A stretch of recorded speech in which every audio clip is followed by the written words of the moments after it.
(2월 22일) 수요일 오늘의 주요 뉴스입니다. 뉴욕 증시가 혼조 양상을 보였습니다. 다우와 S&P 500 지수는 상승했지만 나스닥만 홀로 하락했는데요. 그리스에 대한 낙관론도 다소 약화된 가운데 국제 유가가 급등한 것이 부담이 됐습니다.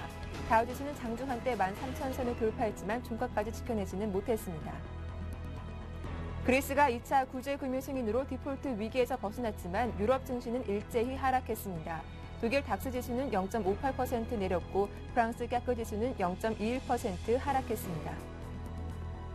국제유가가 강세를 지속하며 장중 9개월 최고치에 올랐습니다. 그리스 구제금융안 합의가 긍정적으로 작용했고 이란이 추가로 유럽 국가에 대한 원유 수출을 중단할 수 있다고 밝힌 것도 상승 요인이 됐습니다. WTI는 전일 대비 2달러 60센트 오른 배럴당 105달러 84센트를 기록했습니다. 대표적인 비관론자 루비니 뉴욕대 교수가 그리스 지원안에 대해 부정적인 시각을 내비쳤습니다. 강한 긴축 조치가 그리스 재정 문제를 더 악화시킬 수 있다는 지적입니다. 그리스에 대한 유로존의 2차 구제금융 지원이 최종 합의되면서 민간 채권단과의 국채 교환도 다음 달 12일까지 마무리될 예정입니다.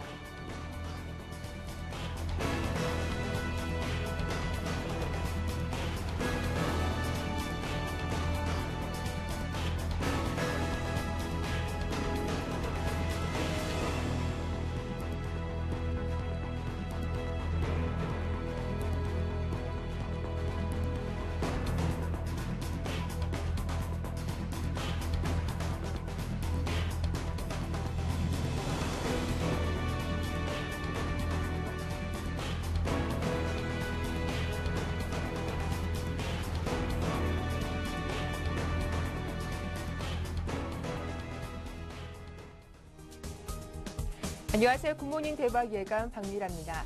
그리스가 마침내 1,300억 유로의 구제 금융을 받게 됐습니다. 어제 12시간이 넘는 마라톤 협상 끝에 이 구제금융 지원안이 결정이 됐죠. 이로써 국가 부도라는 최악의 사태는 면하게 됐는데요.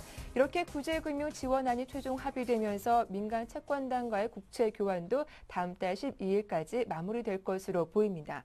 그런데 이런 소식에도 불구하고 유럽 증시는 약세로 마감을 했고 또 뉴욕 증시도 보합권에서 혼조세로 마감하기도 했는데요. 글로벌 이슈도 어떤 것들이 나왔는지 지금부터 하나씩 분석해 보겠습니다. 글로벌 핫 이슈 오늘 순서는 인백스 투자전문의 이현민 본부장과 함께하겠습니다. 안녕하세요. 네, 안녕하십니까. 네, 뉴욕 증시가 하루 쉬고 개장했는데 혼조세를 보였습니다. 무엇보다 다우지수가 장중 한때 3년여 만이죠. 13,000포인트를 돌파하기도 했는데 아쉽게도 종가까지 지켜내지는 못했습니다. 자세한 마감 지수 정리해 주시죠. 네, 그 말씀 주신 대로 다우지수가 장중에 13,000포인트를 넘어서는 그런 흐름을 보였습니다. 앵커께서 말씀하신 대로 근 4년 만, 3년 9개월 만에 13,000포인트에 다시 등정하는 그런 시도를 오늘 했다는 점이 특징이라고 볼 수가 있겠는데요. 다우지수는 오늘 0.12% 오른 12,965로 마감을 했습니다. 다우지수가 13,000포인트에 오른 부분은 지난 2008년 5월 19일 이후에 금융위기 이후에는 처음이라는 점이 특징이라고 볼 수가 있겠습니다. 이렇게 심리적 저항선으로 여겨지고 있는 13,000포인트를 다시 현재 터치한다는 측면에서는 추가적으로 증시에 돌아올 수 있는 개인 투자가들의 어떤 참여 의지 이런 쪽을 좀 부추길 수 있는 그런 요인으로 현재 바라볼 수가 있겠습니다. 여전히 유로존의 재정 위기와 유가가 현재 변수이긴 하지만 현재로서는 이른바 기관 투자가의 일변도의 장세에서 2008년 이후 그 다우지수의 어떤 그 추가적인 상승 랠리 이런 쪽에서 상당히 피해를 봤던 개인 투자가들이 조금 더 시장에 관심을 가질 수 있는 그런 촉매제가 나오지 않을까라고 보겠습니다. 네, 그럼 간밤 뉴욕 증시에서는 어떤 종목들이 좀 상승을 이끌기도 했나요? 네. 전반적으로 오늘 실적과 관련된 종목들이 비교적 스포트라이트를 많이 받았습니다. 그 월마트가 실적 부진 여파로 인해서 3.86% 하락한 주가 흐름이 나타났고요. 그다음에 유가의 상승으로 인해서 현재 US 에어웨이즈가 11% 이상 폭락하는 등 유가 상승으로 인한 항공기 업종의 내용들도 별반 좋지 못했습니다. 델타 에어라인도 7% 가량 하락하는 등 좋지 않은 흐름이 나타났고요. 다만 이제 홈디포는 실적이 좋은 흐름이 나타나면서 주가도 소폭 상승세를 나타냈습니다. 0.45% 상승을 했고요. 이 밖에 크래프트는 1.47%, 메이시스는 실적이 좀 좋아질 것이다라는 기대감이 1.21% 상승하는 흐름으로 나타났습니다. 네, 앞서 말씀하신 것처럼 미국의 대표 블루칩 지수인 다우지수가 3년 9개월 만에 13,000포인트를 장중에 돌파하기도 했습니다. 지난 2008년 금융위기가 시작된 이후 처음 있는 일이라고 하는데 과연 다우지수 추가 랠리 가능성이 있는 것인지 촉각이 좀 곤두서고 있는데 어떻게 보시는지요? 네, 현재 미국의 어떤 경제 지표라든지 네. 그다음에 고용 지표 이런 쪽은 예상보다는 좋은 흐름이 더디지만 현재 나타나고 있는 부분입니다. 이런 쪽에서는 경제 지표의 어떤 그 뒷심을 좀 기대할 수 있는 부분이 여전히 남아 있다라고 볼 수가 있겠고요. 다만 이제 기업들의 수익성이 이제 변수라고 하겠는데요. 이런 기업들의 어떤 밸류에이션 매력도가 점진적으로 조금 더 올라갈 수 있느냐라는 것이 관건이라고 보겠습니다. 추가적으로 현재 미국뿐만 아니라 글로벌 증시를 감싸고 있는 유동성의 플러스 효과 이런 쪽은 현재 뉴욕 증시뿐만이 아니라 이머징 마켓에서도 좋은 흐름이 나타날 수 있는 그런 촉매제로서 여전히 작용하고 있다라고 볼 수가 있겠고요. 따라서 이런 유동성이 실물 경기 쪽으로 전이될 수 있는 부분의 가능성, 그다음에 현재 나스닥 지수를 끌고 있는 애플과 같은 걸출한 스타급의 주식들이 다우지수에서도 실적으로 이런 부분이 나타날 수 있는 뒷심이 나타난다면 추가적으로 다우지수는 오늘 나타난 이른바 13,000 고지를 다시 터치할 수 있는 시도가 더 많이 일어날 것으로 보이고요. 그 다음에 시장 관계자들은 추가적으로 13,000포인트도 충분히 감내해낼 수 있는 수준이다라고 평가가 나오는 부분이 오늘 특징이라고 볼 수가 있겠습니다. 네, 다음은 그리스 쪽으로 시선을 옮겨보겠습니다. 13시간의 마라톤 회의 끝에 유로존 재무장관 회의에서 그리스 구제금융 지원안 합의가 최종 타결이 됐는데요. 그런데 이것만으로 그리스에 대한 위기가 해결되기란 충분하지 않다라는 인식도 번지고 있다고요. 루비니 교수도 이에 대해서 좀 지적을 했던데요. 그렇습니다. 네. 이제 공은 이제 그리스가 이 내용을 잘 이행해 줄 수 있느냐. 네. 그리스가 1차 구제금융을 받은 이후에 이른바 약속한 그 수치를 맞추지 못해서 2차 금융을 지원하는 유로존의 일부 국가들, 네. 특히 이 돈이 많은 네덜란드나 핀란드 등 이런 국가들은 추가적으로 좀 볼멘 소리가 많았습니다. 그래서 현재 난상 끝에 나온 2차 구제금융 이런 쪽이 추가적으로 그리스가 이제 잘 이행할 수 있을지 이런 부분이 이제 변수인데요. 앵커께서 뭐 말씀하신 대로 루비니 교수는 추가적으로 이런 긴축 조치가 그리스의 상황을 더욱 어렵게 할 것이다라는 비관론 부분도 현재 조금 토로하고 있는 부분이라고 하겠습니다. 현재 유로존은 2차 구제금융 1,300억 유로가 일단 합의가 됐고요. 민간 채권단이 헤어컷 비율을 양보를 했습니다. 당초 50%에서 3.5%가 올라간 53.5%로 현재 조정이 됐고요. 이렇다면 순 현재 가치인 net present value로 민간 채권단이 수용하는 손실 규모는 당초 70%에서 74%까지 현재 늘어난 수준입니다. 따라서 2020년까지 그리스의 GDP 대비 부채 비율을 120.5%까지 맞추겠다라는 것이 2차 구제금융의 현재 포인트라고 볼 수가 있겠고요. 30년 만기로 민간 채권단에 교환해주는 국채 교환 금리는 평균 3.65로 현재 나타나고 있습니다. 최초 8년간은 약 2.63%의 쿠폰 레이트를 적용을 하고요. 추가적으로 그리스가 경제 성장을 조금 더 가속화된다면 이런 쪽에서 손실 부담은 조금 더 줄어들 수 있는 부분이라고 볼 수가 있겠습니다. 네, 헤어컷 비율도 소폭이나마 상승이 됐고 또 부채 비율도 당초 예상치에 부합하는 수준으로 합의가 된 상태인데요. 그렇다면 이번 2차 구제금융화 좀 합의점 지원 살펴볼 주안점은 어떤 것이 있을까요? 역시 이제 그 관심을 모았던 네. 그 유럽 중앙은행 ECB죠. ECB가 국채 탕감에서는 일단 빠진 상태입니다. 그래서 이 내용은 ECB는 그 ECB가 가지고 있는 약 450억 유로의 그리스 채권은 추가적으로 어제 이제 잠깐 말씀을 드렸는데요.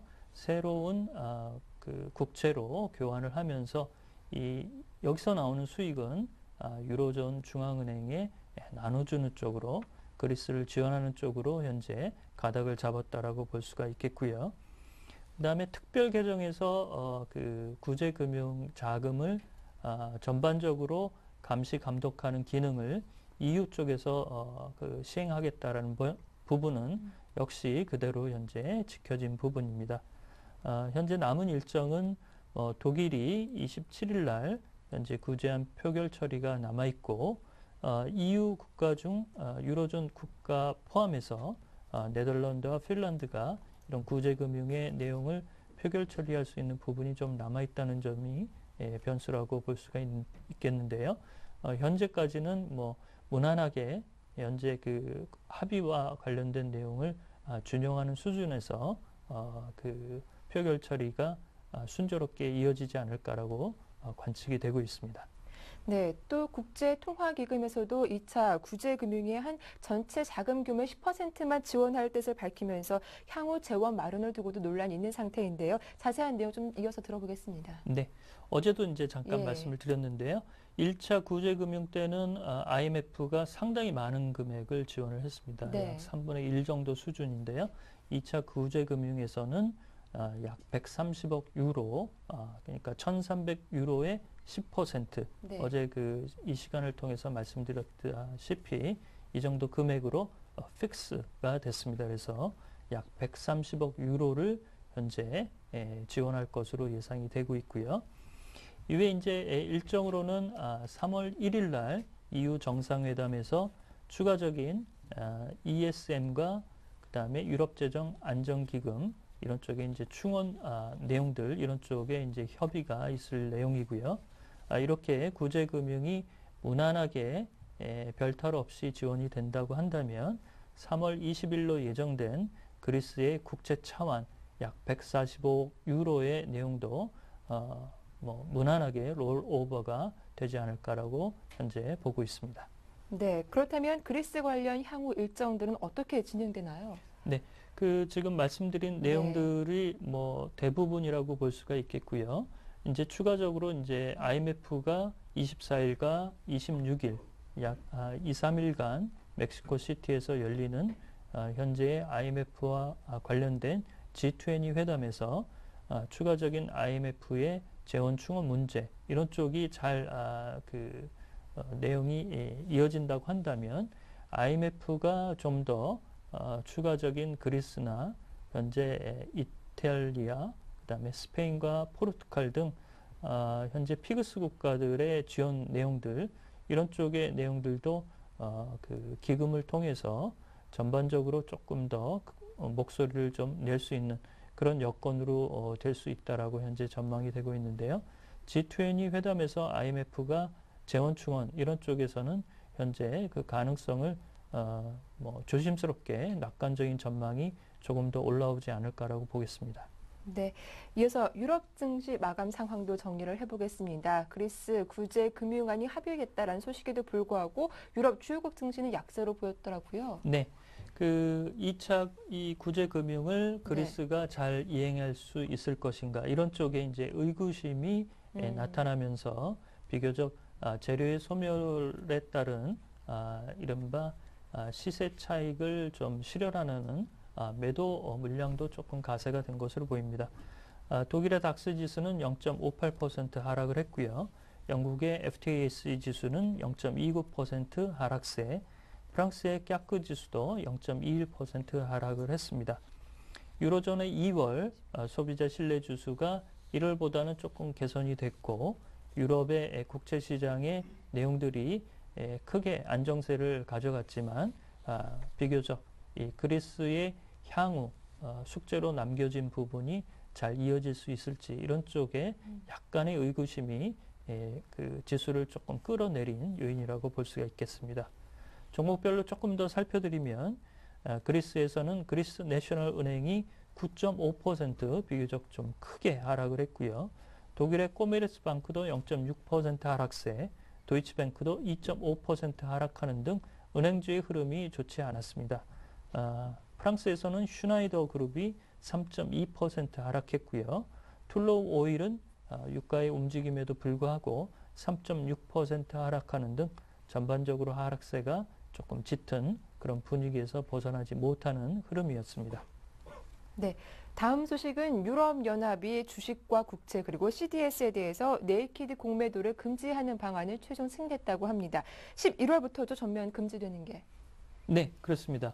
이제 올해 11월부터 네. 이제 금지하겠다라고 일단 그 시행되는 그 기간 동안 준비할 수 있는 그런 부분을 조금 길게 열어준 부분이 특징이라고 볼 수가 있겠는데요. 네. 그 EU 재무장관 엊그제 이제 끝난 회의에서도 이 내용이 이제 토의가 된 것으로 보이고 여기서 재무장관들이 합의를 했습니다. 그래서 금융시장 안정화를 위해서 주로 가격 하락만을 베팅하는 이른바 그 가격 교란 요인의 공매도 부분은 현재 금지하겠다라고 유로존이 이제 그 EU를 포함해서 이런 쪽을 이제 시행하겠다고 발표한 내용이 주 요인이라고 하겠습니다.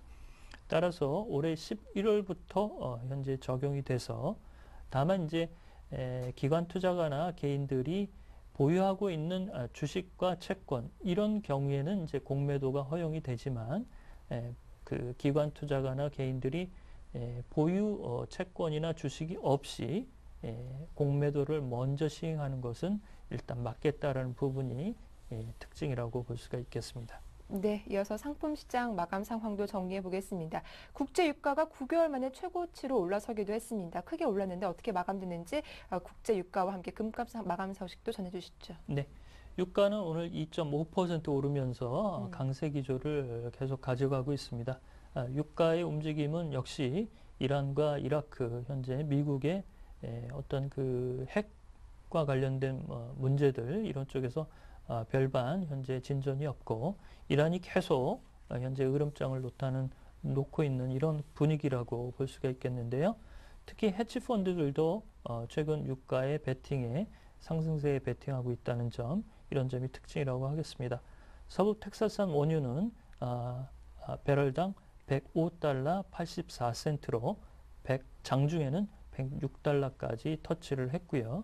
금 가격은 1.9% 올랐습니다. 온스당 1758달러 50센트에 마감하면서 유가와 금 등 원자재 가격의 현재 고른 상승세가 특징이라고 볼 수가 있겠습니다.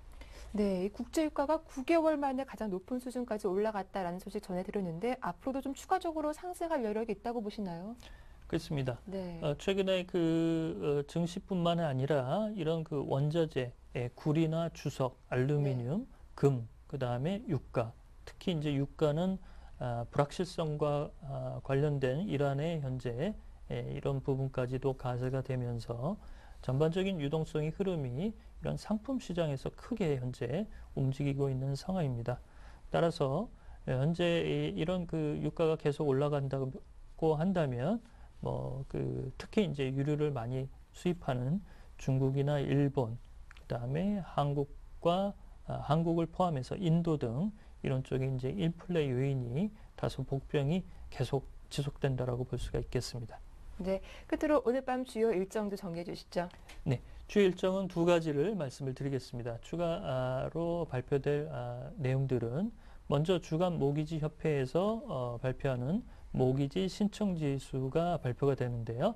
전전주에는 1% 감소한 것으로 나타났는데요. 추가적으로 감소세가 조금 둔화되든지 이런 쪽이 좀 관심 포인트라고 보겠고요.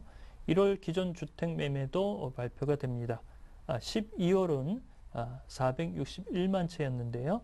현재 예상치로는 465만 채 정도를 상정하고 있는 상황입니다. 네, 말씀 잘 들었습니다. 지금까지 인백스 투자자문의 이현민 본부장과 함께했습니다. 도움 말씀 고맙습니다.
네, 글로벌 마감 시황에 따른 오늘 국내 증시 전망도 자세하게 들어보겠습니다. 신한 PWM 압구정센터의 박재민 PB팀장 전화로 만나보죠. 안녕하세요. 예, 안녕하세요. 네, 오늘 뉴욕 증시 출발은 좋았습니다. 다우지수가 장중 한때 13,000선 넘어서기도 했는데요. 하지만 종가로는 상승폭을 많이 반납했습니다. 오늘 국내 증시 전망 어떻게 보시는지요? 예, 말씀하신 대로 뉴욕 증시 심한 변동성과 함께 등락을 거듭하다 혼주세로 마감했죠. 그리스에 대한 2차 구제금융 합의 소식에 2008년 5월 이후 금융위기 이후에 처음으로 심리적 기준선이 13,000선을 돌파를 했습니다. 다우지수가 장중. 하지만 이제 뉴스에 차익 실현 매물 압력을 견디지 못하고 그동안 그리스 호재 뉴스가 이제 소멸을 했다. 그래서 뉴스에 좀 차익 매물이 많이 나왔다. 이렇게 좀 보시는 게 맞을 것으로 판단이 되고요. 국내 증시 어제 이제 우리 증시 장중에 이제 그리스 합의 내용이 나왔습니다. 그래서 코스피 근데 이제 옵션 만기일처럼 좀 변동성이 장중이 좀 심한 하루였습니다. 뉴욕 증시 밤사이랑 거의 좀 비슷했는데요. 종가 2024.24포인트로 마감을 하고 약보합하는 강한 모습을 그래도 보여줬습니다. 일단 그리스 최종 합의로 인해 유로존 위기 일단은 모습 보여주고 있기 때문에 국내 증시 좀 안정적 흐름은 계속 이어나겠다 이렇게 좀 보이지만 유동성이 결국 만병통치약은 분명히 아니기 때문에 현재 시점에서 우호적인 것만은 분명하지만 외국인의 수급 변화, 이제 그리스의 어떤 호재성 뉴스가 끝났기 때문에 외국인의 수급 변화 이제는 지켜봐야 될 것으로 좀 판단이 됩니다. 그래서 국내 증시 그동안 많이 올랐던 운송, 조선, 증권, 은행, 화학업종 그런 업종이 많이 올랐던 것만큼 유동성 힘이 만약에 외국인이 약해진다면은 어떤 호재보다는 전날처럼 어제처럼 차익 실현 매물에 민감하게 반응하면서 시장 대비 낙폭이 커질 수 있다는 점, 이 점도 좀 상기시켜야 될 점이라고 좀 생각을 하고 있습니다. 네, 이렇게 그리스발 호재에도 불구하고 어제 국내 증시 말씀하신 것처럼 투신권의 펀드 환매 물량, 이 차익 매물에 국내 증시는 어제 쉬어가는 모습을 보여주기도 했는데요. 조정에 대비해야 할지 오늘장 전략 좀 구체적으로 부탁드려보겠습니다. 예, 오늘은 좀 업종별로 투자 전략을 좀 세워드리기보다는 네. 그래도 지금 지수대에서 2023 좀 어떻게 보면 상대적으로 고점이라 생각하실 수 있는데 투자할 만한 업종이 사실 좀 개인 입장에서는 조정을 기다리고 있다 이렇게 좀 요새 보이는데요. 그래서 좀 가장 좀 적합한 업종을 말씀드리고자 합니다. 사실 삼성전자가 IT 업종 대표주에서 가장 많이 오르고 있습니다. 조정도 걸치지 않고 시가총액 1위인 삼성전자가 부동의 1위인 삼성전자가 계속 긍정적 흐름과 함께 어떤 휴대폰 관련 사업 부분의 실적으로 계속 기관과 외국인이 연일 이제 번갈아 가면서 땡기고 있는 모습인데요. 사실 삼성전자 개인 입장에서 투자하기 상당히 버겁습니다. 그래서 오늘은 덜 오르는 IT 업종 그리고 IT 부품주 이런 쪽으로 지속적으로 저가 매수가 좀 지금 시점에서 가장 적합한 투자 전략이 아닌가 이렇게 생각이 들고요. 사실 삼성전자, 현대차, 기아차 시가총액 10위 안에 드는 3인방이죠. 그 시가총액 상위 종목을 몇 개 뺀다면은 현재 지수 때는 어떻게 보면 1800 한 중반선 1850선밖에 지금 안 되는 시점입니다. 그래서 시총 상위 종목의 비중이 크다 보니까 가격 갭이 지수를 크게 올려놨지만 현실적으로 많이 낙폭한 종목들이 올라오지 못한 상황이고요. 그 중에서 이제 신소재 사업을 하고 있는 삼성테크, 신소재 그래핀이라고 하죠. 그런 이제 신소재 사업을 하고 있는 그런 IT 업종. 그리고 작년 실적 부진으로 사실 바닥을 기고 있습니다. 삼성테크인 같은 경우는. 근데 가대 낙폭 자리에서 최근에 좀 수급 변화가 일어나고 있고요. 좀 이제 차트 흐름도 바닥에서 일어날 자리도 충분히 괜찮아 보이기 때문에 분할매수 하는 전략 좀 길게 본다면 아주 긍정적 흐름을 이어나갈 수 있다고 일단 판단이 되고요. 그리고 IT 섹터 그나마 올해 실적이나 이익률 측면에서 개선될 수 있는 뚜렷한 섹터입니다. 아무래도 엔화가 지금 약세로 전환이 되고 있고요.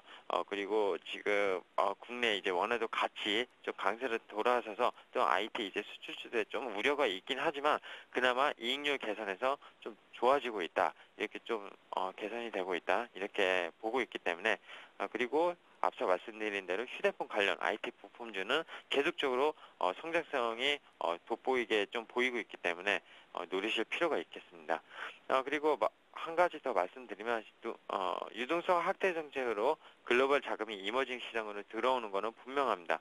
하지만 이제 기업의 펀더멘탈이 같이 받쳐줘야지 기관 매수세도 좀 같이 펀드 판매가 좀 어느 정도 중단되고 들어올 수 있다고 판단이 되고 있는데요. 그렇게 된다면 2200, 2300선 무난히 뚫고 가겠지만 그 예상은 아직 역시 이르다고 생각이 들고요. 그렇기 때문에 단기 자금이 몰릴 수 있는 위험 자산에 대해서 즉 원자재 관련 시장, 원자재 관련 업종에 대해서 계속 좀 눈여겨보시길 좀 필요가 있다고 일단 판단이 되고 있습니다. 예, 말씀 잘 들었습니다. 지금까지 신한 PWM 압구정센터의 박지민 PB팀장과 함께했습니다. 도움 말씀 고맙습니다. 예, 감사합니다. 잠시 후 이슈가 이어집니다.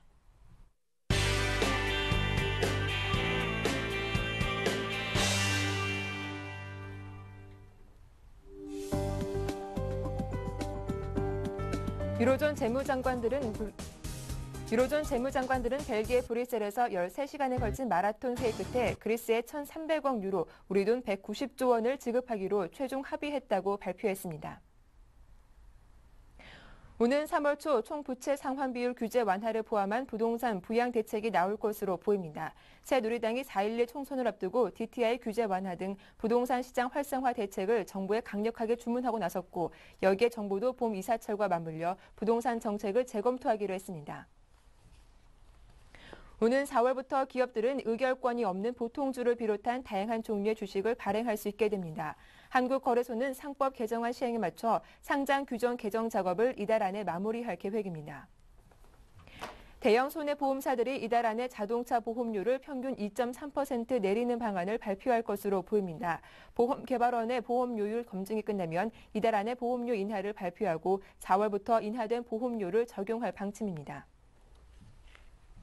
네, 이슈 오늘 순서는 서울경제신문 생활산업부의 조성진 기자와 함께하겠습니다. 안녕하세요. 네, 안녕하세요. 네, 첫 소식부터 살펴보겠습니다. 글로벌 금융시장을 뒤흔들었던 그리스 재정 위기가 일단 큰 고비를 넘겼습니다. 유로존 재무장관들이 그리스 2차 구제 금융 지원을 합의했다는 소식 들어봤는데 자세하게 전해주시죠. 네, 앞서 글로벌 핫이슈 코너에서도 다뤘던 내용인데요. 네. 제가 다시 한번 설명을 드리도록 하겠습니다. 그 유로존 재무장관들은 21일 현재 시간 21일 벨기에 브뤼셀에서 13시간에 걸친 마라톤 회의 끝에 그리스에 1,300억 유로 우리 돈으로 190조 원을 지급하기로 최종 합의했습니다. 재무장관들은 그리스의 재정 부담을 덜어주기 위해 2010년 지급한 1차 구제금융 1,100유로의 금리를 1.5%로 낮추는 한편 유럽중앙은행과 각국 중앙은행이 보유한 그리스 국채에서 발생하는 이익을 그리스에 돌려주기로 했습니다. 구제금융의 핵심 과제로 꼽혀온 민간 채권단 부채 탕감 비율은 53.5%로 정해졌습니다. 약 2천억 유로의 그리스 국채를 보유한 민간 채권단이 1,070억 유로가량을 포기한다는 말입니다. 민간 채권단과 국채 교환이 다음 달 초 시작되면 그리스는 다음 달 20일 만기가 돌아오는 국채 140억 유로를 상환해 디폴트 위기는 일단 벗어나게 됩니다. 그러나 구제금융이 결정돼도 그리스 사태와 유로존 위기에 대한 우려가 완전히 없어지는 것은 아닙니다. 독일과 네덜란드 등 일부 국가는 자국의회에서 그리스 구제금융 방안을 승인받는 절차를 거쳐야 합니다. 또 오는 4월 총선을 앞두고 그리스 정부와 의회가 유로존과 합의한 긴축안을 제대로 이행할지 장담하기 어렵습니다. 벼랑 끝까지 몰렸던 그리스는 급한 불을 끌 전망이지만 자금 지원 대가가 혹독한 긴축 정책을 이행해야만 하는 어려운 처지에 놓이게 됐습니다. 네, 다음 소식 살펴보겠습니다. 침체된 부동산 경기가 좀처럼 풀릴 기미를 보이지 않고 있는데요. 다음 달이면 부동산 대책이 좀 나온다고요? 네, 오는 3월 초 총부채 상환 비율 DTI를 포함한 그 정부 부동산 부양 대책이 나올 것으로 보입니다. 새누리당이 4.11 총선을 앞두고 DTI 규제 완화 등 부동산 시장 활성화 대책을 정부에 강력하게 주문하고 나섰고 여기에 정부도 봄 이사철과 맞물려 부동산 정책을 재검토하기로 했습니다. 이에 따라 다음 달 초순, 늦어도 중순께는 부동산 부양책의 윤곽이 드러날 전망입니다. 정부 당국은 아직은 외견상 가계부채의 문제를 감안해 DTI 완화 반대 입장을 고수하고 있지만 여당의 입장이 완고해 완화 여부와 관계없이 내부 검토 작업을 벌이고 있는 것으로 알려졌습니다. 새누리당은 이와 함께 보금자리 주택 분양 물량이 주택 매수세의 실종의 한 원인이라고 보고 보금자리 주택을 추가로 지정하지 않거나 임대 위주로 전환하는 방안을 강구하고 있습니다. 정부는 부양 대책을 내놓으면서 보금자리 정책에 대한 전반적인 수술 방안을 발표할 방침입니다.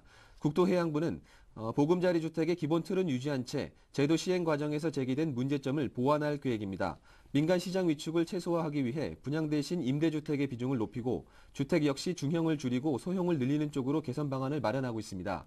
하지만 정치권은 더 강도 높은 수술을 요구하고 있어 제도 개선 과정에서 진통이 예상됩니다. 네, 다음은 오늘 4월부터 기업들이 의결권이 없는 보통주를 비롯한 다양한 종류의 주식을 발행할 수 있게 됐다면서요. 어떤 내용입니까? 네, 그렇습니다. 그 개정상법이 오늘 4월에 시행이 되면 네. 보통주와 우선지 위에 다양한 종류의 주식을 기업들이 발행할 수 있게 됩니다.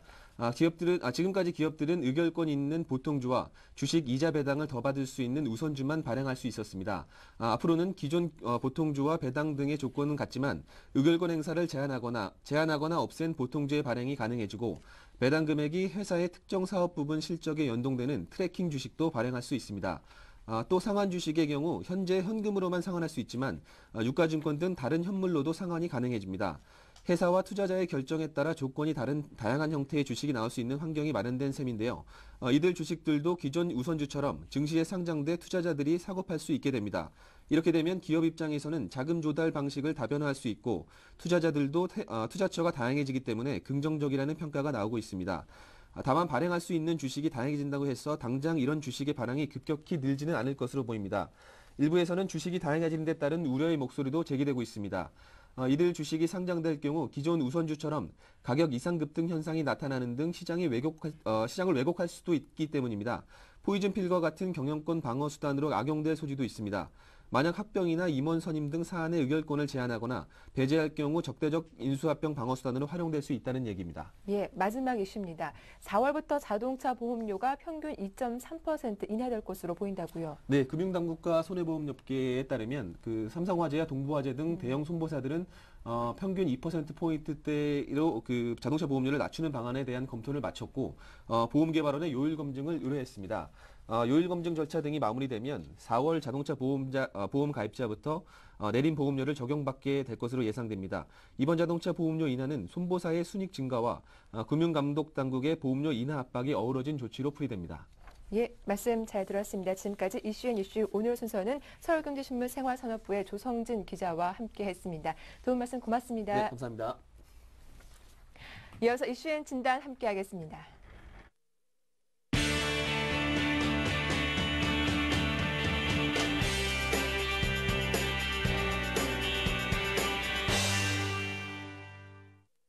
네, 오늘 장 전략 세워보는 이슈앤 진단 시작하겠습니다. 오늘 순서는 교보증권 양평동 지점의 오기철 차장과 함께합니다. 안녕하세요. 네, 안녕하십니까.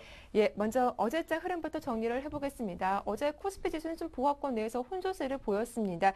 종가상으로는 약 보합권 장을 마쳤는데 어제 어떻게 마감됐는지 자세하게 정리해 주시죠. 네, 일단 어제도 네. 외국인들의 매수세가 이어갔지만 기관의 차익 매물로 인해서 일단은 뭐 지수가 좀 혼조세로 마감이 됐습니다. 이제 상대적으로 음식료, 유통 등 내수 업종이 상대적인 선방을 좀 보였는데요. 일단 수급 주체 간 힘겨루기 장세가 당분간 계속 이루어지는 그런 모습을 보이고 있습니다. 어제 코스피 지수는 0.66포인트 하락한 2024포인트, 코스닥 지수는 2.73포인트 상승한 543포인트로 마감이 됐습니다. 코스닥은 3일 연속 상승을 했고요. 프로그램은 차익 거래가 이제 920억, 비차익 거래가 약 1,100억 정도 유입이 되면서 약 2천억 정도 매수 우위를 보였습니다. 원달러 환율은 0.9원 하락한 1,122.6원으로 마감이 됐고요. 어제는 이제 장중에 유로존 그 재무장관 회의를 통해서 그리스 2차 구제 금융 협상이 진토 끝에 합의를 이뤘다는 소식이 나와서 장중에 하락폭을 상당폭 만회하기도 했지만 다시 재차 밀리는 그런 모습들을 보였습니다.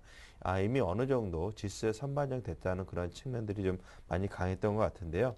이로 인해서 일단은 주가가 추가적으로 탄력을 받기에는 좀 약간 어렵지 않나 이런 분석들이 좀 있었던 것 같습니다.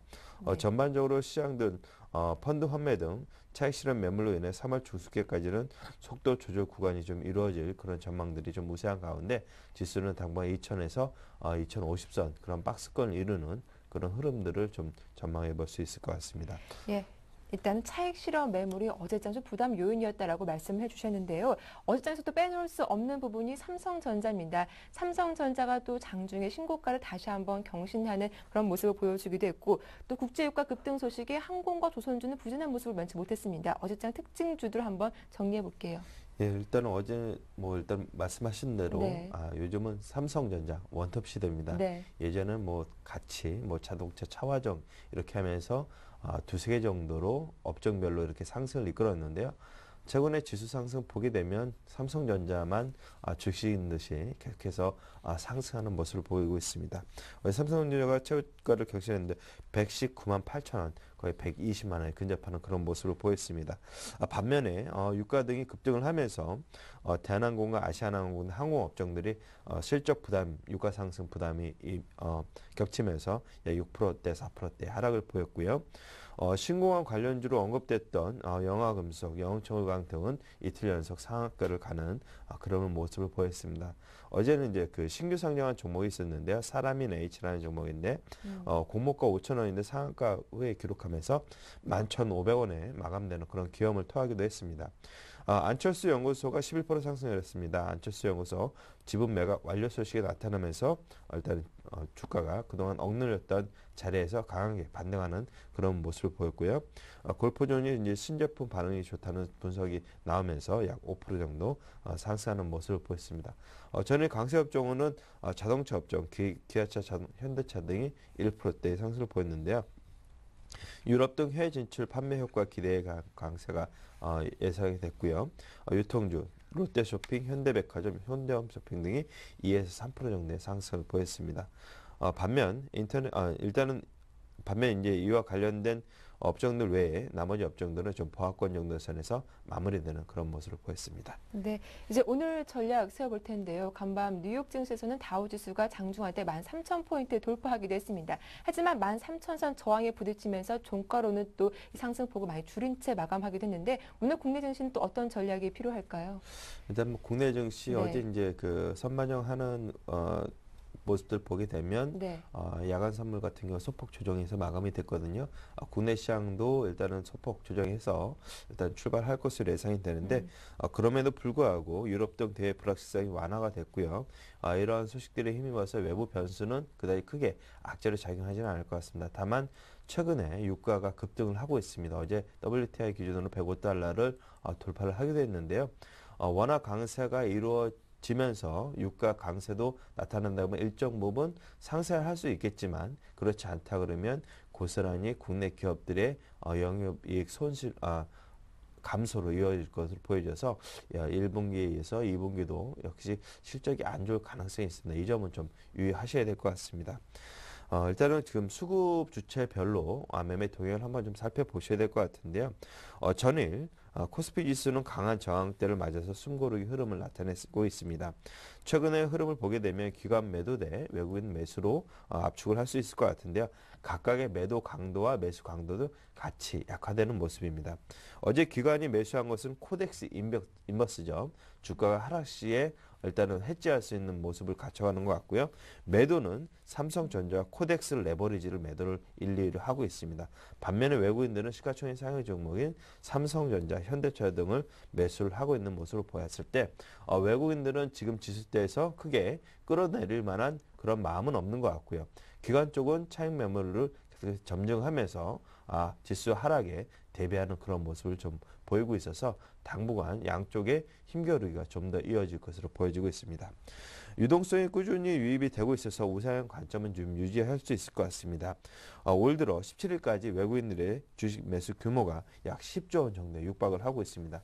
추가적으로 더 들어올 거냐가 이제 관건인데요. 추가적으로 더 들어올 가능성이 좀 있어 보입니다. 다만 앞서 말씀드린 대로 매수 강도는 좀 약화될 것으로 보여서 지난 1월 달과 같은 그런 파급 효과, 폭발적인 효과는 좀 나타나기 좀 어렵다 이렇게 볼 수 있을 것 같습니다. 그렇기 때문에 단기적으로 트레이딩 관점으로 접근하는 전략이 유효할 것 같고요. 수급 및 실적이 양호한 중소형 화학주 및 코스피 대형주 편입 예정인 종목인 관심 종목들로 접근하시는 게 좋을 것 같습니다. 보다 좀 자세하게 들여다보겠습니다. 단기 트레이딩 관점에서 전략을 세워봐야 하겠다라고 하셨는데 그렇다면 중소형 화학주 어떤 것들이 있을까요? 일단은 먼저 이제 네. 코스피 대형주 업종지수 상향 편입 예상 종목들이 있는데요. 네. 다음 달 그 시가총액 규모별 지수가 이제 정기 변경돼서 세리 종목들이 구성이 됩니다. 여기서 지난번에 이제 그 대형주였다가 중소형주로 빠졌다가 다시금 대형주로 올라가는 그런 종목군들이 좀 종목 흐름이 좋았거든요. 그런 종목 중에서 LG상사, 한라공주, 제일기획 등이 있습니다. 이런 종목군들은 좀 관심을 갖고 일단은 지수 대형주로 편입이 될 때까지 수급 흐름이 좋았기 때문에 일단 종목 보시면 좋을 것 같고요. 오늘 중소형 화학주들 중에서는 일단 유가 계속 강세에 따라서 상대적인 호조를 나타낼 것으로 보여지는 이수화학을 대해서 좀 말씀을 드리고자 합니다. 주력 제품인 세탁세제 원재료의 타이트한 수급과 동시에 중국의 캐파 증설 모멘텀이 예상이 되고 있습니다. 일단은 공급은 그렇게 많이 늘어나지 않는데 중국 등 신흥시장에서 계속 수요가 꾸준하게 늘어나고 있기 때문에 이에 대한 그런 호재가 계속적으로 발생할 것 같고요. 안정적인 이익 성장 대비 저평가 매력을 보유를 하고 있습니다. 또한 양호한 수급도 좀 눈여겨보셔야 될 것 같은데요. 국민연금에서 작년 2월부터 4분기까지 약 8.99% 지분, 그래서 2에서 4분기까지 약 2.37%의 지분을 증가를 했고요. 최근에 2월 이후에 약 18만 주 기관들이 매수를 했는데 대부분의 물량이 연기금 쪽에서 기금에서 들어왔습니다. 일단 한번 차트를 보시면서 말씀을 드리겠습니다. 차트를 보게 되면 2월달 이후에 기관들의 매수가 꾸준하게 유입이 되고 있고 외국인들도 계속해서 매수해주는 그런 모습을 보이고 있습니다. 다만 외국인들은 일단은 2월달 이후에 일단은 그렇게 강한 매수는 나오지는 않고 있지만 그렇다 하더라도 매도 물량이 그렇게 출회되는 국면은 아니다 이렇게 볼 수 있을 것 같습니다. 그렇기 때문에 최근에 이수화 같은 경우 유가 상승 모멘텀과 맞물려서 주가가 계속적으로 상승할 수 있다. 이런 국면에서 좀 접근하시는 것이 좀 좋지 않을까 하는 생각이고요. 그렇다면 지금 현재 가격대에서는 충분히 매수 가능한 구간대고요. 정고점 부근이 한 34,000원대까지는 좀 무난히 움직일 수 있는 구간이 아닌가 이렇게 좀 보여지고 있습니다. 네, 그럼 중소형 화학주에서는 이수화학을 말씀해 주셨는데 좀 다른 종목도 살펴볼 종목들이 있을까요? 일단 뭐 지난주 말씀드렸던 종목 중에 하나 좀 AS를 한번 해드리고 싶습니다. 지난주에 이제 제지업종에 대해서도 좀 관심을 가져야 됐다고 말씀을 드렸는데요. 무림제지 한번 차트 한번 보시겠습니다. 네. 지난 2월 15일 날 이제 무림제지가 말씀드릴 때 가장 최저점이었었고요. 최근에 주가 흐름 보게 되면 5,200원에서 5,800원대까지 좋은 흐름을 나타내고 있습니다. 이에 바탕이 되는 것은 기관들의 매수가 강하게 좀 들어오고 있고요.